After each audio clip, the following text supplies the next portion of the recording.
Assalamualaikum. Waalaikumsalam warahmatullahi wabarakatuh.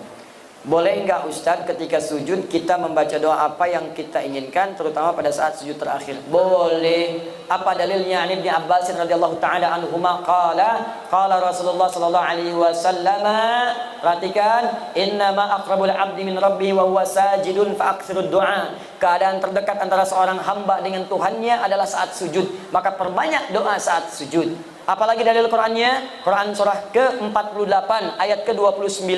Muhammadur Rasulullah walladzina ma'ahu asyidda'u 'alal kuffar ruhama'u bainahum tarahum ruk'an sujada yabtaghuna fadlan minallahi wa ridwana. Umat Muhammad itu adalah umat Rasulullah yang penyayang dengan sesama, yang keras terhadap penyimpangan. Engkau akan saksikan umat Nabi Muhammad itu senang sholat. Jadi kalau ada mengaku umat Nabi Muhammad tak mau sholat, dipertanyakan dia umat Nabi Muhammad atau bukan. Tarahum ruk'a sujada, engkau lihat dalam ruku dan sujudnya, yabtaghuna fadlan minallahi wa ridwana. Dalam sujudnya dia banyak berdoa kepada Allah, minta keutamaan hidup dan ridha Allah Subhanahu wa taala. Jadi kalau bertanya bolehkah banyak berdoa dalam sujud? Boleh. Pertanyaannya bagaimana caranya? Yang pertama, kalau doa itu pernah diajarkan oleh Nabi dengan lafadznya, maka silahkan baca langsung dengan lafadznya, sah. Selain ayat Al-Quran. Kalau ayat Al-Quran tak boleh dibaca dalam sujud, kecuali potongan ayat yang diniatkan sebagai doa, bukan ayatnya. Misal, Rabbana atina fid dunya hasanah wa fil akhirati hasanah wa qina adzabannar, diniatkan sebagai doa, bukan ayatnya. Karena kalau ayatnya lengkap, wa minhum may yaqulu rabbana atina fid dunya hasanah wa fil akhirati hasanah wa qina adzabannar. Surat apa? Al-Baqarah. Ayat berapa? 201. Di mana letaknya? Paling kanan sebelah bawah. Kalau ayatnya, kita boleh baca ayatnya saja, asalkan ditujukan dengan doa. Rabbana zalamna anfusana wa illam taghfir lana wa tarhamna lanakunanna minal khasirin. Kalau ditujukan doa, boleh dengan niat berdoa, bukan karena ayatnya. Boleh bacakan itu sebagai doa. Kalau ayatnya ada di Quran, di mana? Surah ke-7, apa? Al-A'raf, ayat berapa? 23. Jelas ya? Kalau kita tak ada bimbingan bacaan doanya, lafadznya, atau bahkan, maaf, yang kita mintakan tak pernah disebutkan oleh Nabi. Misal, besok anak mau ujian, zaman Nabi tak ada ujian di sekolah. Besok misalnya ada acara pelantikan jabatan, zaman Nabi nggak ada pelantikan jabatan. Kita mau sholat malam tahajud, mau berdoa, apakah boleh berdoa dalam sujud? Minta, ya Allah lancarkan proyek saya besok, lancarkan bisnis saya, ringankan tugas beban jabatan saya, luluskan anak saya, cucu saya dalam ujian. Bolehkah? Boleh. Tapi yang paling sharih tak perlu dilafadzkan, cukup dalam hati saja. Jelas? Apa dalilnya? Bisa kita ambil diantaranya Quran surah ke-7 Al-A'raf ayat 205. Wadhkur rabbaka fi nafsika tadarruan wa khifatan wa dunal jahri minal qaul. Silakan sebut nama Rabbu, minta kepada Allah dalam jiwamu walaupun tak dilafadzkan. Minta dengan khusyuk, minta dengan penuh harap. Jangan kemudian kau terlampau keras memintakannya, cukup dalam hatimu, hadirkan, mintakan. Begitu dihadirkan, ada terjawab. Ya, dan minta dalam hati ini boleh dalam sujud, boleh juga dalam saat berdiri, saat membaca kalimat iyyaka na'budu wa iyyaka nasta'in. Di hati langsung hadirkan, ya Allah sukseskan bisnis saya, ya Allah lancarkan ujian saya. Apa dalilnya? Hadis qudsi dari Anas bin Malik radhiyallahu taala anhu. Qasamtu shalah baini wa baina 'abdi 'ala nisfain. Kata Allah, saya bagi salat kepada dua bagian antara aku dengan hambaku. Wali 'abdi ma sa'ala, kalau hambaku benar salatnya sampai bacaan tertentu, aku akan kabulkan apa yang dia minta. Sampai pada kalimat wa idza qala al-'abdu iyyaka na'budu wa iyyaka nasta'in. Kalau seorang hamba dalam salatnya berkata iyyaka na'budu wa iyyaka nasta'in, qala Allah azza wa jalla, langsung dijawab oleh Allah, hadza baini wa baina 'abdi. Ini perjanjian, komitmen antara aku dengan hambaku. Wali 'abdi, kalau hambaku benar salatnya sampai bacaan tadi iyyaka na'budu wa iyyaka nasta'in, qala Allah azza wa jalla, lihat jawaban Allah, wali 'abdi ma sa'ala, apapun sekarang yang dia minta aku akan kabulkan. Tapi tak perlu dilafadzkan, dalam hati aja minta. Kalau benar, dikabulkan oleh Allah. Jelas di sini? Wallahu taala a'lam bis-shawab.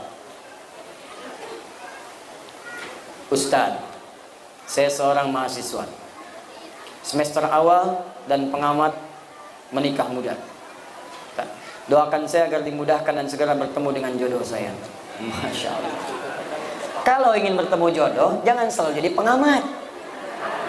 Nah, ini pengamat menikah muda tapi tak dapat jodoh.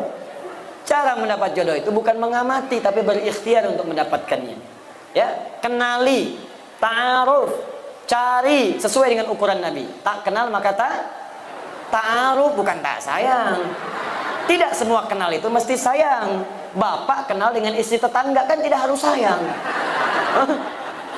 Tak kenal maka ta'aruf, tak tahu maka berkenalan. Cara ta'aruf yang baik untuk mencari jodoh banyak dari Nabi. Tunkahul mar'atu li arba'in. Kalau ingin cari jodoh perempuan itu lihat pada 4 halnya. Perempuan ke laki-laki juga demikian, lihat 4 halnya. Pertama, li jamaliha, jamaliha. Ingat, bukan jamil, bukan jamilah, jamal. Kalau jamil ganteng, lihat gantengnya. Kalau jamilah cantik, lihat cantiknya. Jamil ganteng, Saiful ganteng, Saiful jamil. Jamilah cantik, Mulan cantik, Mulan jamilah. Tapi kalau jamalah itu adalah penampakan keindahan yang terpampang pada warasnya, pada parasnya. Di bagaimana kalau ditatap jadi senang? Kata orang cantik itu relatif, jelek itu mutlak. Tapi ada orang yang wajah biasa, tapi kalau ditatap indah, enak, suaranya merdu. Memang parasnya 100%, tapi cerewetnya 1000%. Nah enak juga. Coba Sayyidah Khadijah, istri Nabi, dengan Sayyidah Zainab binti Jahsy, cantik mana di antara itu? Bagus. Kalau tahu saya akan tanya, sudah pernah lihat? Kata orang, cantik paras itu Sayyidah Zainab. Mata kalau melihat tak berkedip, wajah tak berpaling. Tapi yang disebut dalam mimpi Nabi Sayyidah Khadijah. Lihat Al-Bukhari, kitab Badul Wahyi, nomor hadis yang keempat sampai 5, dari kanan sebelah bawah sampai kiri atas. Nabi pernah turun dari Gua Hira, belum ada wahyu setelah periode Iqra. Di tengah jalan siang-siang tiba-tiba ada suara, Muhammad, Muhammad, Muhammad. Tengok kanan kiri kosong, depan belakang tak ada orang. Tengok atas ada sosok seperti duduk bainas sama'i wal ardi memanggil Muhammad, Muhammad. Bapaklah keluar dari damung-damung ini. Siang-siang kosong tak ada orang. Begitu keluar, tak ada orang, kanan kiri kosong, depan belakang kosong. Tiba-tiba ada panggilan. Nengok atas jubah putih rambut gondrong. Jubah putih rambut gondrong sambil begini, Pak. Kira-kira apa yang dilakukan? Kata Nabi, faru'ibtu minhu, saya pergi meninggalkan tempat itu dengan cepat dengan keadaan takut.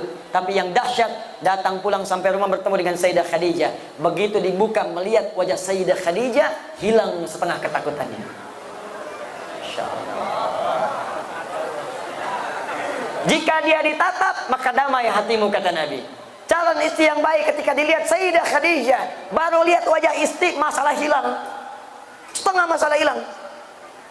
Apa kata Nabi? Dastiruni, dastiruni. Di riwayat lain, zammiluni, zammiluni. Selimuti saya, selimuti saya. Saya khawatir. Dibawa, digandeng, masuk ke kamar, diselimuti. Keluar kalimat yang indah. Zaujil karim, lima makna. Sayang, engkau itu orang baik. Engkau menyambung silaturahim. Engkau senang memberi. Engkau orang baik dalam kehidupan. Engkau tak punya musuh. Tanamkan dalam jiwamu yang paling dalam. Aku akan bersamamu dalam suka dan duka. Seketika hilang masalahnya, turun malaikat yang tadi membawa surah Al-Mudaththir, surah ke-74. Ya ayyuhal mudaththir, qum fa'anzir. Itu asbabun nuzulnya tadi. Jadi sekarang bagaimana caranya? Masya Allah, Bu, pulang ke rumah, pastikan suami lihat ibu, hilang masalah.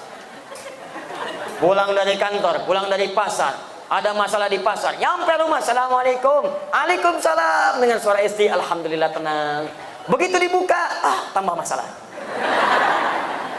Nah, ini pertama lah. Ya. Kedua, nasabiyah, lihat dari mana dia berasal supaya tidak menimbulkan fitnah. Cari ukurannya. Ketiga, kemudian apa yang terjadi? Kata Nabi, lihat juga lima liha. Ada yang menafsirkan adalah kekayaan hartanya. Tapi saya cenderung kepada penafsiran kemampuan dia mengelola harta suaminya. Awas, kadang banyak yang salah tafsir. Oh, kalau yang kaya saya cari aja janda kaya, saya nikahin kaya saya. Tidak. Saya cari aja anak orang kaya, saya nikahin jadi kaya. Tidak. Kata para ulama hadis sebagian, makna di sini adalah kemampuan dia mengelola harta suami. Jangan sampai pendapatan Anda 5 juta, tapi zakat molnya dia 10 juta.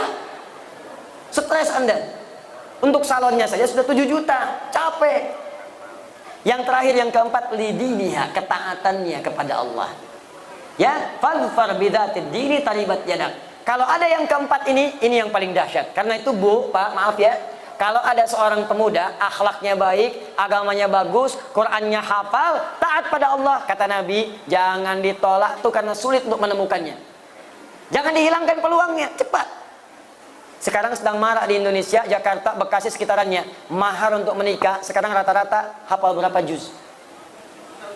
Ada seorang pemuda datang melamar kepada anak kiai. Anaknya cantik luar biasa, taat salihah.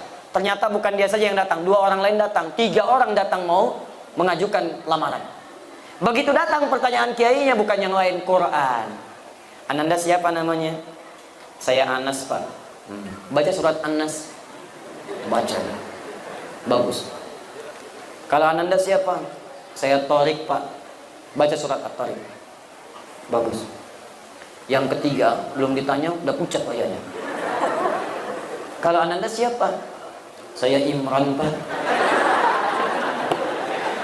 Tapi dia tak hilang akal. Cuma panggilan sehari-hari kulhu, Pak.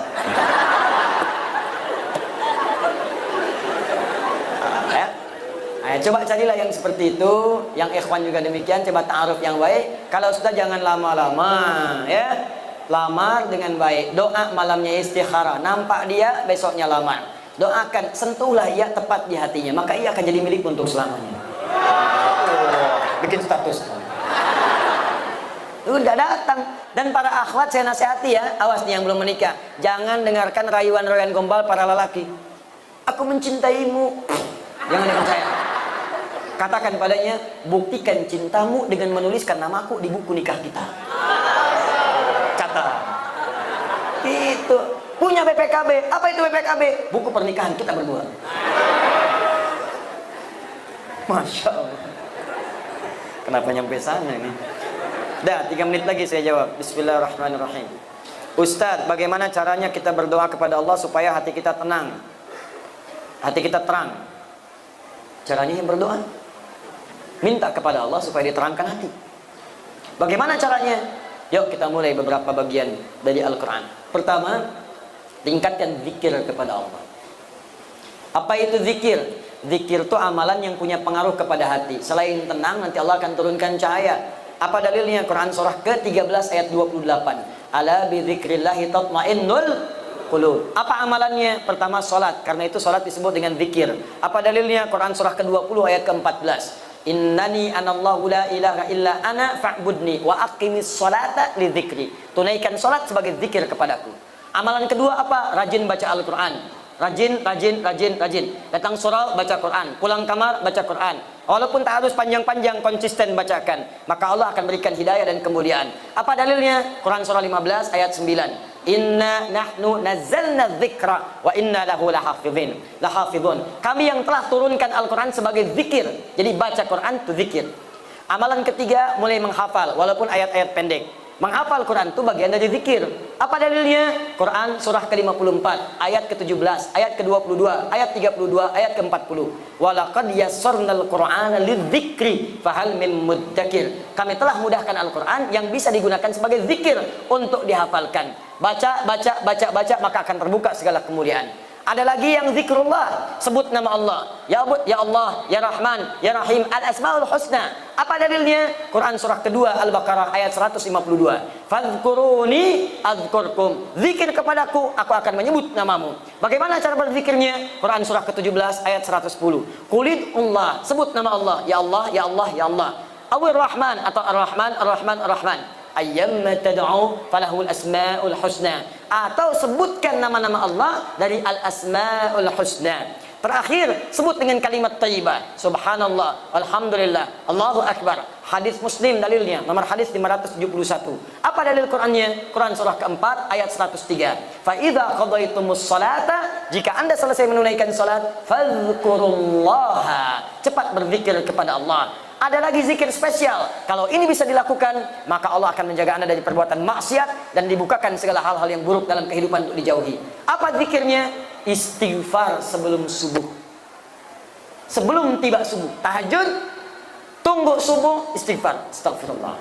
Astagfirullah. Astagfirullah. Astaghfirullahaladzim alladzi la ilaha illa huwal hayyul qayyum wa natubu ilaih. Apa dalilnya? Quran surah 51 ayat 18 paling kanan pertengahan. Wa bil ashari hum yastaghfirun. Wallahu taala alam bissawab.